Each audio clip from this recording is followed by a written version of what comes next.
Welcome back बच्चों। हम लोगों ने हमारे केमिकल बॉन्डिंग के प्रीवियस लेक्चर के अंदर मोलिकुलर ऑर्बिटल डायग्राम कवर किया था O2 का एंड CO मोलिक्यूल का। आज हम अपने लेक्चर के अंदर बॉन्डिंग पैरामीटर्स कवर करेंगे। बॉन्डिंग पैरामीटर्स होते हैं कि कैरेक्टरिस्टिक्स होती हैं हमारे पास कोवलेंट बॉन्ड की, जिससे हम उसको कैरेक्टराइज करते हैं। For example bond length, bond angle, bond order, फिर उसके अंदर परसेंटेज आयोनिक के कैरेक्टर। तो हम अपना लेक्चर स्टार्ट करते हैं bonding parameters.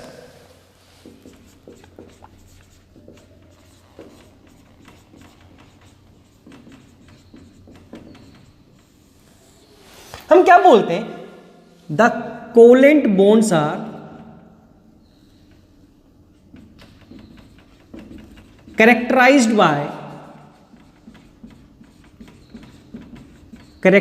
by certain parameters called bonding parameters। तो जो सबसे पहला पैरामीटर होता है हमारे पास वो होता है बॉन्ड लेंथ। देखो इनकी डेफिनेशन ही है हमारे पास सिलेबस के अंदर, और कि भी बॉन्ड लेंथ कब ज्यादा होती है कब कम होती है। तो बॉन्ड लेंथ को हम कैसे डिफाइन करते हैं?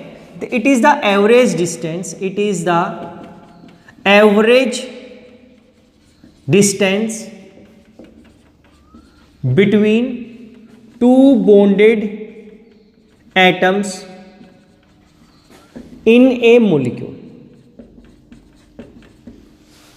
जो एवरेज डिस्टेंस होगा दो मोलिक्यूल के, दो एटम्स के बीच में, इन मोलिक्यूल्स को हम क्या बोलते हैं? Bond length. और बॉन्ड लेंथ को हम कैसे निकालते हैं? Either by X ray studies. हम कैसे डिटरमाइन करते हैं? आइदर बाय एक्सरे स्टडीज और spectroscopic studies. Spectroscopy studies,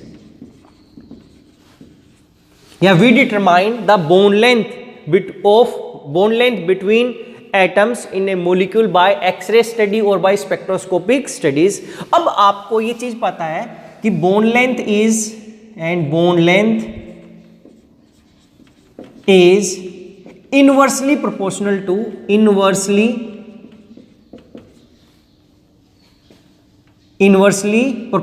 to bond order.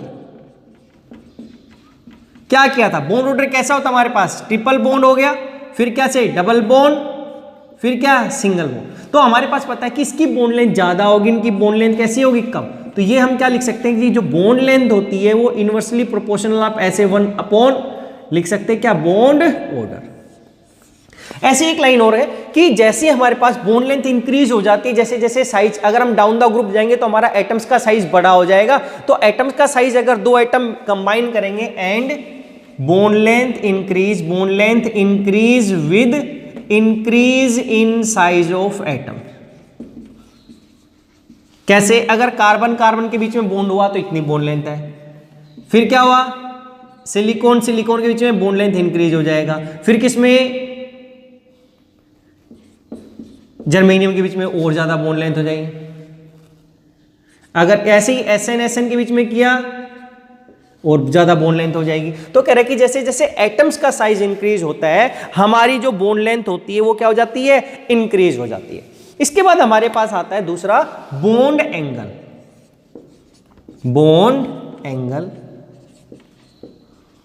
देखो बॉन्ड एंगल क्या था हमारे पास? इसको हम बोलते हैं कि एवरेज एंगल होता है किसके बीच में? Between orbitals. It is the average angle between bonding, it is the average angle between orbitals containing bonding electron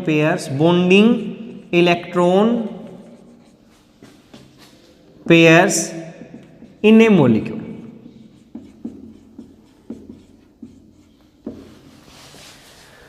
क्या बोल दिया कि हमारे पास अगर एक हमने लिखा CH4,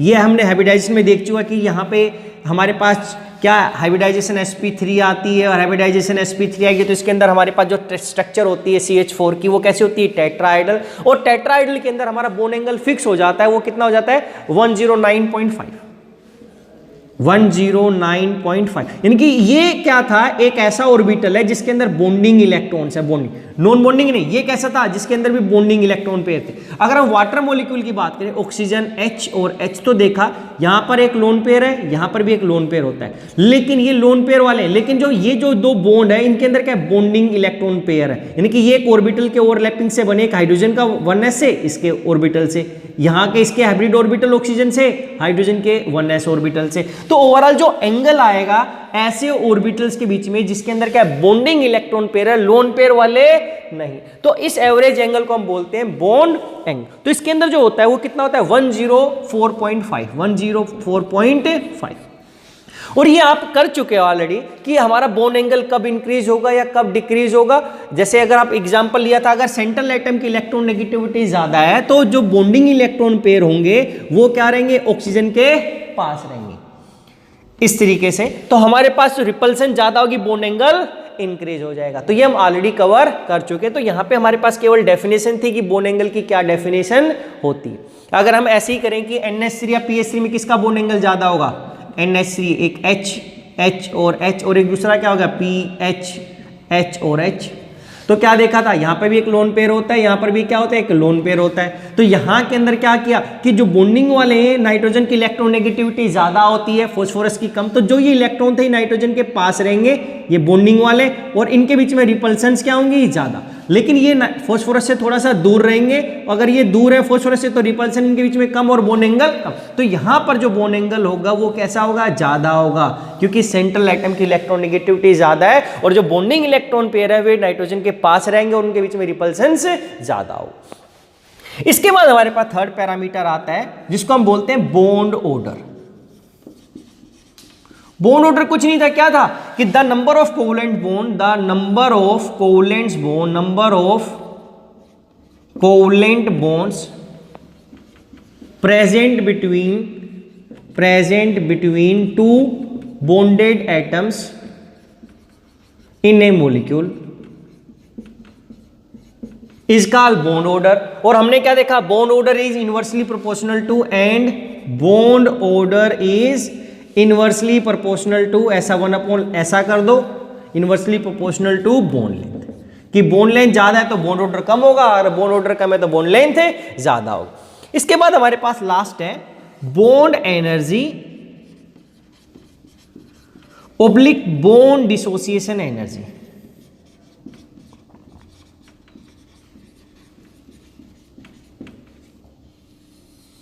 देखो क्या है, bond energy and bond dissociation energy. देखो बच्चे क्या है, ये दोनों सेम भी हो सकती हैं, अलग अलग भी हो सकते हैं। इनको हम देख लेते हैं कि एक्चुअली होता क्या है। तो हम क्या बोलते हैं कि the amount of energy, the amount of energy, the amount of energy which is required to break 1 mole of particular bonds of a molecule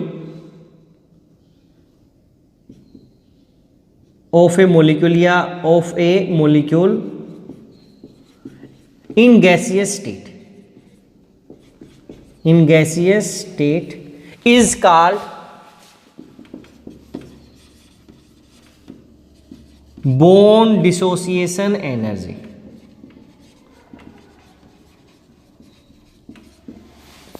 and bond energy is average of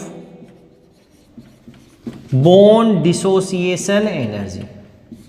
देखो अच्छा ध्यान से देखना क्या कि जो बॉन्ड डिसोसिएशन एनर्जी, तो क्या जब हम बॉन्ड्स को क्या करते हैं, amount of energy which is required to break 1 mole of a particular type या of a particular 1 mole of particular type या बॉन्ड्स करते हैं, ऐसा दोनों वर्ड कुछ भी कर सकते हैं। Particular 1 mole of a particular types of bond, it is the amount of energy which is required to break 1 mole of particular types of bonds in a molecule, ऐसा।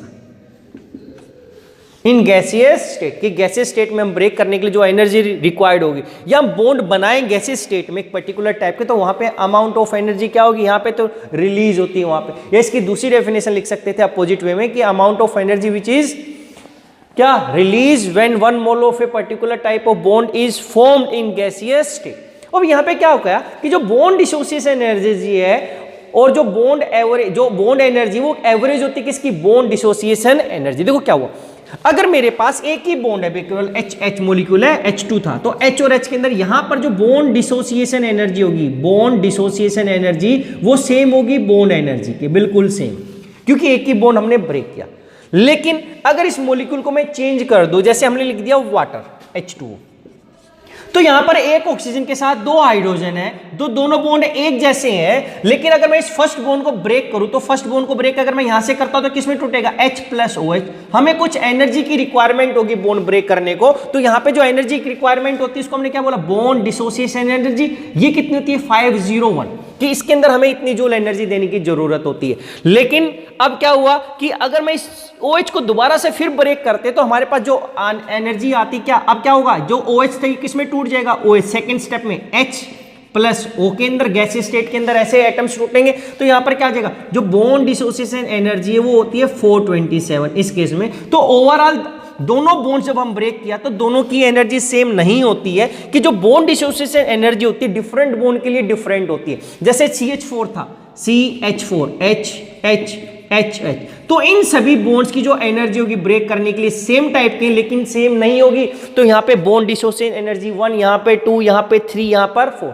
अगर एक मॉलिक्यूल में एक ही टाइप के डिफरेंट बॉन्ड्स हैं, तो वहां पे जो उन बॉन्ड्स को ब्रेक करने के लिए एनर्जी होती है उसको हम बोलते हैं बॉन्ड डिसोसिएशन एनर्जी, और वो कभी भी सेम नहीं होती सभी के लिए, क्योंकि जैसे ही एक एटम को ब्रेक करेगा तो दूसरी जो कार्बन के साथ जो है यहाँ पे न्यूक्लियस है वो ज्यादा स्ट्रांगली अट्रैक्ट करेगा किसको, दूसरे हाइड्रोजन्स को, उसको जल्दी से ब्रेक नहीं होने देगा। तो वहां पर हमारे पास हमें अलग अमाउंट ऑफ एनर्जी रिक्वायरमेंट होगी बॉन्ड को ब्रेक करने के लिए। तो अब हमने क्या किया कि जैसे H2O के अंदर 2 एनर्जी चाहिए, एक बॉन्ड के लिए इतनी जूल, दूसरे के लिए 427, तो अगर मैं इनका सम कर दूं तो कितना आ जाएगा, 8, 2, 9। तो जो बॉन्ड एनर्जी आएगी वो दोनों का क्या आ जाएगा, सम, यानी कि 928/2, ये कितना आएगी, 4, 6 और 4। तो ये हमारी क्या है, बॉन्ड एनर्जी, और ये क्या है, बॉन्ड डिसोसिएशन एनर्जी।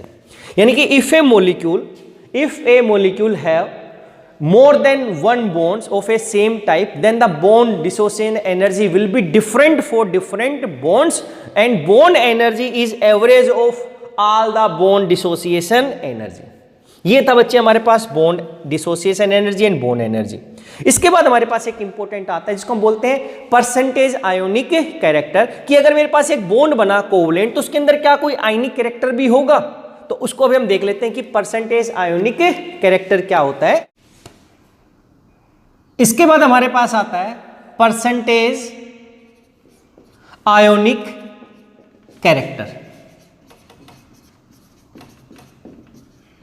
देखो ये परसेंटेज आयोनिक कैरेक्टर क्या बोलता है, अगर हमारे पास एक H2 मॉलिक्यूल था, यानी कि H और H, तो यहां पे दोनों की इलेक्ट्रोनेगेटिविटी सेम है, तो एक इलेक्ट्रॉन इसने शेयर किया हुआ, एक इसने, तो ये बीच में ही रहते हैं, किसी की तरफ ये इलेक्ट्रॉन डेंसिटी, जो बॉन्डिंग इलेक्ट्रॉन डेंसिटी है, शिफ्ट नहीं होती। अगर हम इसको दिखाएंगे तो इस तरीके से दिखाते हैं, जो इलेक्ट्रॉन डेंसिटी है हाइड्रोजन और हाइड्रोजन H2 मॉलिक्यूल में, वो कैसी है, सिमेट्रिकल है, इस तरीके से सिमेट्रिकल है, वो किसी एक की तरफ शिफ्टेड नहीं है।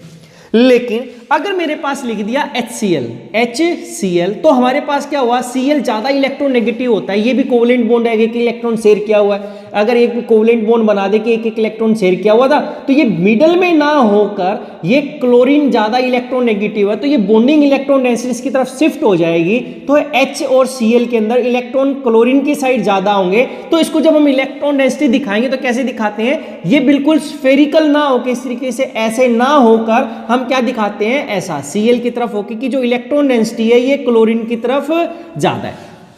और जब ये इलेक्ट्रॉन डेंसिटी ऐसे शिफ्ट हो जाती है, इसका मतलब ज्यादा इलेक्ट्रॉन है क्लोरीन की तरफ, तो इसको हम डेल्टा नेगेटिव लिख देते हैं, किसके ऊपर ज्यादा इलेक्ट्रॉन डेंसिटी है, इसके ऊपर डेल्टा पॉजिटिव। यानी कि जब इलेक्ट्रॉन डेंसिटी शिफ्ट हो जाती है due two electron negativity difference, तो जो इलेक्ट्रॉन नेगेटिव एटम होता है वो स्लाइटली नेगेटिव चार्ज हो जाता है, और जो इलेक्ट्रो पॉजिटिव होता है या लेस इलेक्ट्रो नेगेटिव होता है वो स्लाइटली पॉजिटिव चार्ज हो जाता है। इसी को बोलते हैं क्रिएशन ऑफ डाइपोल, कि यहां पे due to electronegative difference dipole generate हो जाता है। कि अब जो पहले सेम एटम्स थे जिनकी इलेक्ट्रोनेगेटिविटी सेम थी, तो यहां पे 100% कोवलेंट बॉन्ड होता है। क्या होता है? 100% कोवलेंट बॉन्ड। लेकिन अगर इलेक्ट्रोनेगेटिविटी डिफरेंस आ गया तो ये इसके अंदर कुछ कैरेक्टर किसका आ जाएगा? आयनिक का, क्योंकि इसके ऊपर कुछ चार्ज प्लस और कुछ डेल्टा प्लस और डेल्टा नेगेटिव आ गया। इसका मतलब इसके अंदर कुछ आयोनिक कैरेक्टर आ गया, जिसको हम पोलर कोवलेंट बॉन्ड भी बोल देते हैं। यानी कि अब ये प्योर कोवलेंट था, ये कैसा हो गया? Polar covalent bonds. किसकी वजह से? Due to electronegativity difference.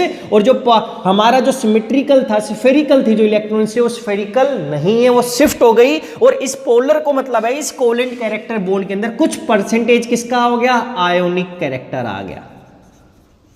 यानी कि आयोनिक बॉन्ड का कुछ कैरेक्टर आ गया, तो इसी को हम बोलते हैं परसेंटेज आयोनिक कैरेक्टर। कि किसी कोवलेंट बॉन्ड के अंदर कितना आयोनिक कैरेक्टर आ गया, तो उसको हम निकालते हैं यहां पर। देखो तो इसकी डेफिनेशन क्या लिखते हैं? इन case of covalent bond, in case of covalent bonds, in case of covalent bond between two dissimilar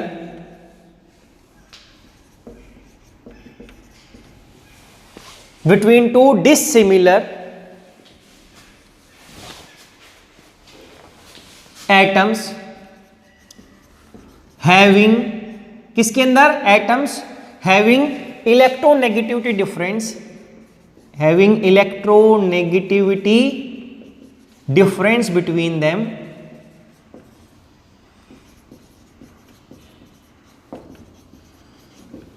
in case of covalent bond between two dissimilar atoms having electronegativity difference between them, फिर यहां पे क्या हो गया? as a result of which, as a result of electronegativity, as a result of electronegativity difference, bonding electron density, bonding electron density या electron, bonding electron will shift towards more electronegative atom, more electronegative atom, due to which it acquires slightly negative charge and electropositive atom, acquires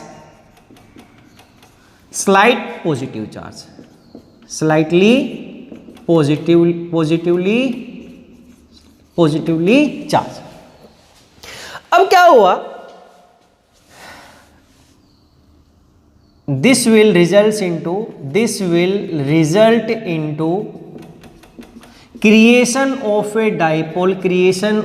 a dipole in molecule,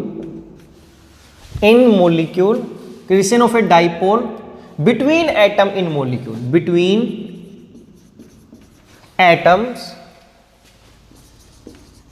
in molecule।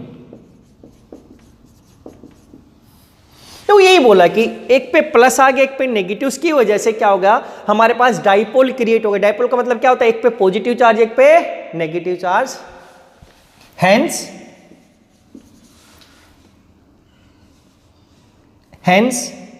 A polar covalent bond is formed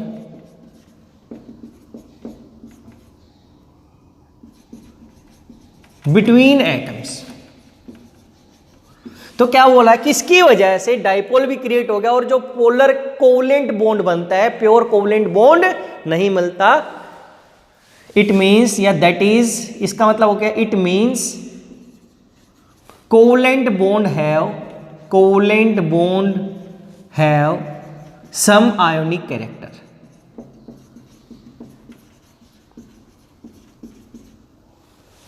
कि इसके बीच में आयनिक character है। तो अब यहां पर आप कैसे कैलकुलेट करते हो, तो अब देखो जो डाइपोल क्रिएट हो रहा है प्लस या नेगेटिव, जितना ज्यादा इलेक्ट्रोनेगेटिव डिफरेंस उतना ही ज्यादा हमारे पास ये चार्ज डाइपोल क्रिएट होगा, उतना ही ज्यादा इलेक्ट्रोनेगेटिविटी डिफरेंस की वजह से उतना ही ज्यादा चार्ज का डिफरेंस आएगा, एक पे उतना ज्यादा नेगेटिव, एक पे उतना ज्यादा पॉजिटिव। तो हम इसको कैसे कैलकुलेट करते हैं इस डाइपोल को, तो अब इसको क्या बोलते हैं, डाइपोल मोमेंट एक टर्म आ जाती है, डाइपोल मोमेंट। डाइपोल मोमेंट तो ये उसी मॉलिक्यूल्स में होती है जिसके अंदर इलेक्ट्रोनेगेटिव डिफरेंस होता है, और ये डाई एटॉमिक एटम्स के केस में होती है हैविंग इलेक्ट्रोनेगेटिविटी डिफरेंस। तो डाइपोल मोमेंट को हम क्या बोलते हैं, the degree of polarity, the degree of polarity is expressed in terms of dipole moment. तो क्या, the degree of polarity is express in term of dipole moment. अब ये डिग्री ऑफ पोलैरिटी किसकी है, अगर आप लिखना चाहो तो यही है, तो सेम ऊपर वाली लाइन लिखनी पड़ती है किसके बीच में, यहां पर हमें क्या लिखना होगा, the degree of polarity in case of to dissimilar atom. किसके इसमें तो सेम ही लाइन लिखनी पड़ती है हम लोगों को, कहां से कहां तक बच्चे के इसकी डेफिनेशन में हम लिखेंगे तो डाइपोल मोमेंट क्यों जनरेट होता है, तो सेम क्या है, इन केस ऑफ, देखो क्या लिखना पड़ता है यहां पर, इन केस ऑफ, टू से स्टार्ट करते हैं, ऐसा यहां से आपको स्टार्ट करना है, इसकी डेफिनेशन आगे तो to dissimilar atom having electronegative difference से लेकर, तो यहां पे सेम यहां तक लिखना पड़ता है। और अब कितना ज्यादा हुआ है, पोलैरिटी ज्यादा हुई है कम, उस डिग्री को हम कैलकुलेट करते हैं डाइपोल मोमेंट से। तो यानी कि the degree of polarity is express in term of dipole moment. तो इसकी डेफिनेशन क्या होगी, सो इट इज डिफाइंड, इसको म्यू से, ऐसा म्यू से लिखते हैं, and it is defined as the product of charge on any one atom and average distance between atoms in a molecule। या मोलिक्यूल इसको ना भी लिखो तो चलेगा, क्योंकि HCl था, H2 था, अगर मैं ऐसे ही हमारे पास इलेक्ट्रॉनिक डिफरेंस नहीं है, यहां पर है तो बोल दिया कि यहां पर क्या हो गया, क्योंकि इस पे जितना पॉजिटिव आएगा उतना ही नेगेटिव आएगा इसके ऊपर उसका, और इनके बीच में जो डिस्टेंस है उसका जब प्रोडक्ट कर देते तो हमें मिलता है डाइपोल मोमेंट। तो म्यू इज इक्वल्स टू क्या करते हैं, डी इंटू ई।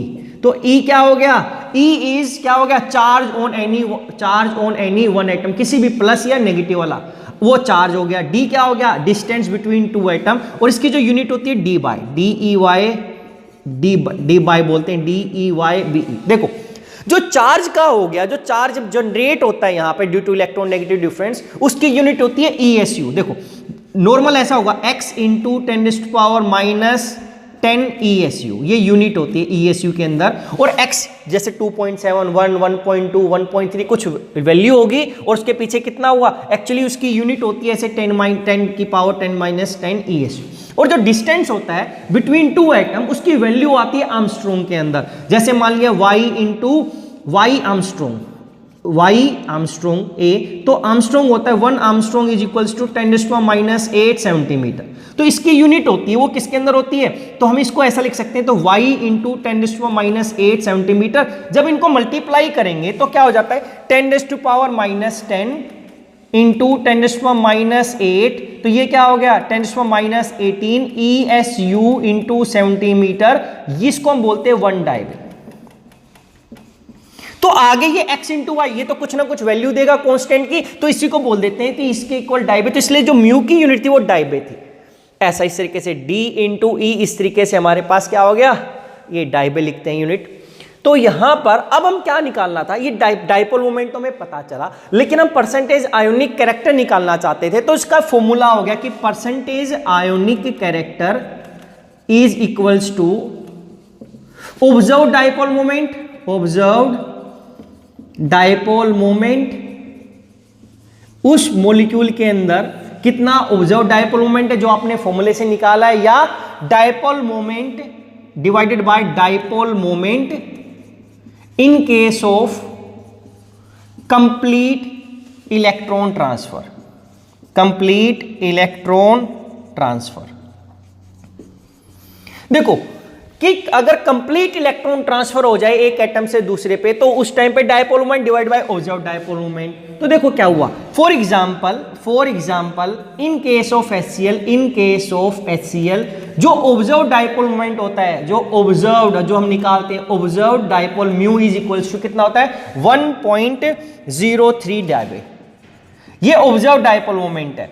और जो हम निकालते हैं दूसरे कि अगर 100% उसके अंदर ट्रांसफर हो जाता है इलेक्ट्रॉन तो कितना होता है, तो इसकी जो डी की यूनिट होती है, डी डिस्टेंस होता है हमारे पास, वो डिस्टेंस होता है 1.27 इंटू ये 1.27 आर्मस्ट्रॉन्ग होता है। तो इसको हम क्या लिख सकते हैं 1.27 इंटू 10⁻⁸ सेंटीमीटर बिटवीन एटम्स। और जो चार्ज होता है जिसकी ई की वैल्यू होती है वो होती है हमारे पास 4.8 इंटू 10⁻10 ESU। तो इसी को हम क्या लिख सकते हैं, ये वैल्यू होती है। तो हमें यहां से डायपोल मोमेंट निकाला इन केस ऑफ कंप्लीट, इसको μ1 बोल सकते हैं एक टाइप से, हमने डिफरेंशिएट करने के लिए म्यू क्या था यहां से कंप्लीट इलेक्ट्रॉन ट्रांसफर के केस में, तो कितना हो गया 1.27 इंटू 4.8, इसको सारे को सारे क्या लिख दिया डी बाय,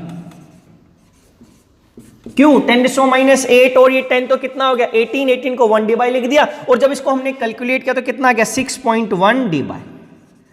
तो जो परसेंटेज आयोनिक कैरेक्टर आ गया यहां पर इन केस ऑफ HCl बच्चे, वो कितना आएगा हमारे पास, पहले कितना था 1.03 डिवाइडेड बाय 6.1 परसेंटेज, तो इनटू में 100, अरे परसेंटेज में निकाला था ना हम लोगों ने, तो 100, तो कितना आ गया ये 17%, ये आ गया हमारे पास। तो जो HCl का केस होता है तो प्योर 100% कोवलेंट बॉन्ड ना हो के हम क्या बोल देते हैं कि वहां पे उस बॉन्ड के अंदर कितना परसेंटेज है आयोनिक कैरेक्टर, वो कितना है 17%, यानी कि 17% वो कोवलेंट आयोनिक बॉन्ड है। और उसके अंदर से सब्ट्रैक्ट करेंगे 100 में से तो कितना आ जाएगा 83% वो कैसा है कोवलेंट बॉन्ड। तो इसके अंदर हम लोगों ने दो चीज देखी बच्चे कि आपको न्यूमेरिकल देगा तो आपको वो क्या देगा डी देगा, ई देगा, डायपोल मोमेंट आप निकाल सकते हो क्या तो कैलकुलेटेड देगा या एक्सपेरिमेंटल डिवाइड करोगे तो क्या देगा परसेंटेज आयोनिक कैरेक्टर। तो ये था परसेंटेज आयोनिक कैरेक्टर, इस वजह से निकाला जाता है हमारे पास डी इंटू ई। और एक और चीज है कि जो डायपोल मोमेंट है ये एक वेक्टर क्वांटिटी है, dipole moment is a vector quantity. Vector quantity का मतलब वो क्या होता है कि इसकी वैल्यू चेंज हो जाएगी, ये वेक्टर क्वांटिटी का मतलब है म्यू चेंजेस, म्यू का जो वैल्यू है वो चेंज हो जाएगी। दो वे से हो सकती है, आइदर इट्स मैग्नीट्यूड चेंजेस यानी कि इसकी वैल्यू चेंज हो जाए या उसकी क्या चेंज हो जाए डायरेक्शन।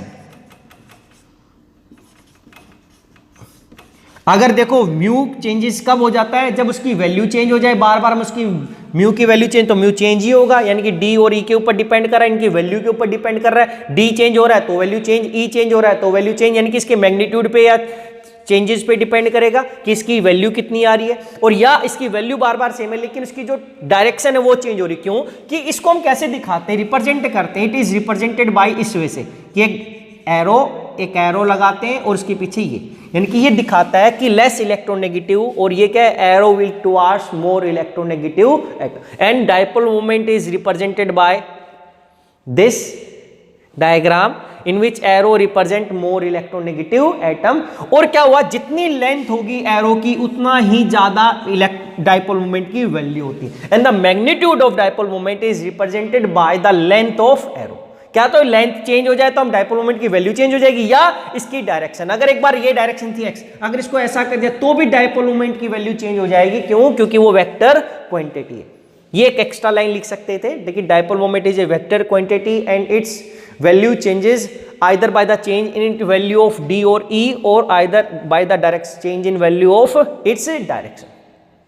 तो इस वे से निकालना है। तो ये लास्ट टॉपिक था हमारे पास कोवलेंट बॉन्डिंग का, परसेंटेज आयोनिक कैरेक्टर।